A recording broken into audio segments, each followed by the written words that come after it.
Hello, this is Gary the Coconut bringing you another episode of Best of Bronze, and this is a game between Dirtyoldguy, the red Zerg player, and Naelavok. Naelavok, that's what we're going to call him. Alright, and I'm really excited to show you this replay. This is a Silver League game, as you can see up here in the icon there in the corner. And, wow. I just watched it. It's very exciting. You guys should be excited because I'm excited to tell you about it. The first thing I want to talk to you about is this Overlord scouting. While this is a good idea in Zerg versus Zerg, I personally think that this is not the best thing to do against a Protoss player. I think it would be better to use this Overlord and have it be watching your ramp and your expansion over here. And then you can use the second Overlord to do some scouting for that position, or send a drone scout. And that's just personal preference, because I think that in the lower leagues you're going to have more cannoning out. I guess that happens in higher leagues as well, but I think the ramp is more likely to get blocked, and you can get cannoned your expansion here. So that is just personal preference. And then the second Overlord, I would go ahead and send that over. As you can see at this base, there is no gateway, there's no cannons or anything. So that second Overlord could get there in just enough time to actually get some good scouting information. Right now this is, he's not doing anything. It's kind of a waste. He will see that this is a gateway instead of a forge, but, whatever. That's just my own preference. And what is this? Some funny scouting going on. So I do have a few things I have here on a list that I want to tell you about in this game. One is that it's been a little bit funny this last week. I've been getting some funny comments, more than usual. I've got a few in the past, but this week I've been getting several of them. And it goes something like this. Gary, I like your show, but I wish you had more energy like Husky. And they say, whatever it says, and then like Husky. And it cracks me up. And I'll tell you why. If I was casting a Grandmaster game for a tournament that had $35,000 on the line, yeah, I'd probably sound a little more excited. But we here at The Coconut Inc., which is what I just invented to name my company, the casting here is a little bit more like golf. So it's like, yes, and here we see that he is sending out his Overlord to scout his expansion. And now we see that his Overlord is scouting and sees a cyber core. Do you see what I mean? This is low league, okay? It's not, you can only make it so exciting. And here we see the zealot on the ramp, not doing anything. And here we see a warping in cyber core. Anyway, it just cracks me up that anyone would compare me to Husky. Because, he's great, but I don't think we're really in the same category as far as StarCraft casting goes. We're in the same category in that we cast StarCraft games, but definitely a different category. I just wanted to share that with you because I thought it was funny. And here we see a spine crawler at his post. Anyway, I promise this is an exciting game. I know that it doesn't sound like it is from this point, but yeah, anyway, so Warp Gate is going down. The last game I watched was funny in that the Warp Gate was like he never got Warp Gate, now that I think of it. That was last week's game, of course, from when and we have 3 Zealots here. And 3 Pylons. A coincidence? I don't know. Alright, the other thing, I just love this scouting probe. That is efficiency. You do not get paid to sit around like these guys. You better be working for your money. And I like this graphic, too. Sorry, a little off the subject. I might steal that later. Anyway, and by steal that, I mean, modify it so it's not copyright or anything. Okay. And he is getting roaches. That's good. Always good against Protoss. They are, I'd say that they're equivalent to a little bit of a weaker Stalker. And so if they are getting Zealots and Stalkers, roaches are the good choice. But once those Colossus come on the field, it's time to switch tech. So anyway, the other thing I wanted to say is that very soon I plan on making a summary of, wow, Overlord speed? Wow. Oh, yeah. Okay, let me get these names out of here. And it'd help if I had the production tab up. Don't hate. Okay.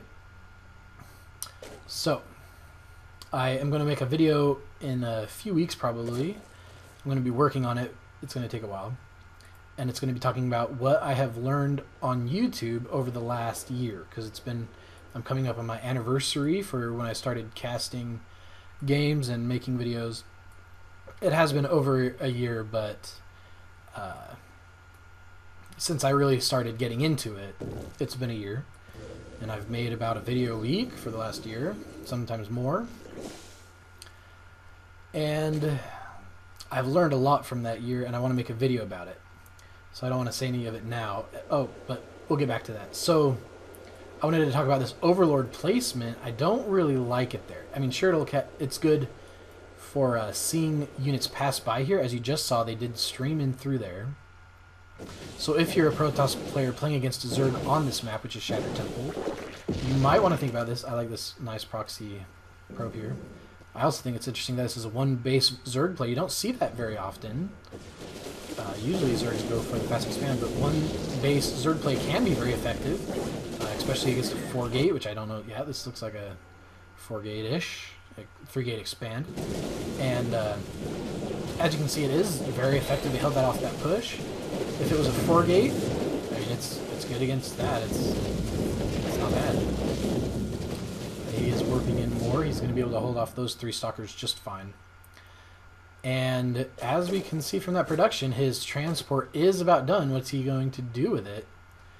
I think he should have a queen as well. If he had an extra queen, then he could transport a queen over there and lay some creep, get some creep tumors. Maybe use some transfuse as he does this drop. But this is going to be an interesting situation because we have an army here, but he's going for a drop at the same time without leaving any army back at his base. Just a spine crawler to protect. And he is dropping, and I don't think I'm going to have enough time to say my announcement, but I'll say some at the end of this video. Is retreating the Overlords. I don't know if that's a good idea because then you can't pull out the roaches. It's not a bad idea to just leave them here, and then if you see his army coming back to defend, you load them back in the Overlord, get out of there. But he did pull all his probes, except for one, which is unusual. I guess that happened on the last game I casted too, but it's still unusual, I promise. And he's counterattacking at the exact same time.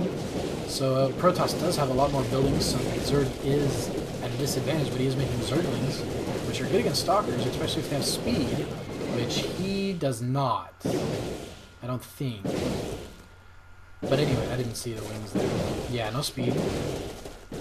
And he is in a nice choke, meaning that the units have to funnel in. He is supporting the drones and making them attack. But now all he can build is roaches, but he has plenty of minerals saved up. Oops, misclick. Look at that, all the drones. So now what's our unit count? Our production is 0. And our unit count is 2 workers to 23 probes, because this was a good idea. Pulling them out of there. And now he did load all those roaches back. Remember what I was talking about, if he had left his Overlords there, he wouldn't have had to wait for them to travel back and then go back and drop. So he should have left those with his army. And now, instead of using sentries to force field a ramp, he's going ahead and sending in his probes, which is cool too. I mean, it was a good idea to save all of them. But I guess it worked. He is retreating. He still has loads of money. Or loads of resources. He can go ahead and make a queen. But he is getting macro intensive. Let's look at that. Blistering APM 40 and 42. Not too bad for Silver League. If I got the production tab, he's getting a spawning. Oh, yeah, that makes sense. He didn't get his queen because he didn't have a spawning pool. That makes a lot of sense. And now, can the micro of these stalkers beat these roaches? Not if you go towards them. You need to go away from them, not towards them. No, no, no, no, no. It looks like he's going to do just fine anyway. These roaches should have retreated up onto the creep, and it would have gone a lot better. Because they do move a lot quicker on the creep. So now our Zerg player has 2 roaches to 2 stalkers. Very close game. And as far as our worker count goes, 7 to 1. Ouch. So he is at a huge disadvantage. He's got to make something happen with these. I mean, Overlords are not the number. He needs to do some micro here against these roaches just like that. That was good. and he needs to make something happen because the Zerg is way ahead. And he's making drones, which is not... I mean, he has plenty of resources. Not what he needs to be doing right now. A spine crawler would have been good. But roaches. You need roaches, that dirty old guy. Dirty old guy. Roaches. Zerg... No, you don't need Zerglings. If the Zerglings had speed, I would say yes. But they don't have speed. So they can get micro just like those drones were. So he's just making Zerglings, and see, if he were to micro this and go back and attack, but he did with that one probe save up enough minerals to go ahead and get a Zealot, and dirty old guy gives up, even though he has loads of resources. I mean, he could throw down a macro hatch, a hidden expansion, another spine crawler, and, you know, he had lots of options. He even still had Overlord drop. He could go ahead and drop into this base and, you know, just drop one roach off. Keep another few over here. I mean, oh well. So anyway, like I was saying, I mean, I'm going to be making that video. And I was thinking about doing an FAQ, or, you know, answer some questions. If you wanted to email them to me or drop them off on my Facebook, I would answer them in that video. So if you want to go ahead and ask me a question, do it. And I also leave other things for the shout out section that will be up in just a few seconds. So thank you to Naelavok for sending me this replay. This is Gary the Coconut, and that's it.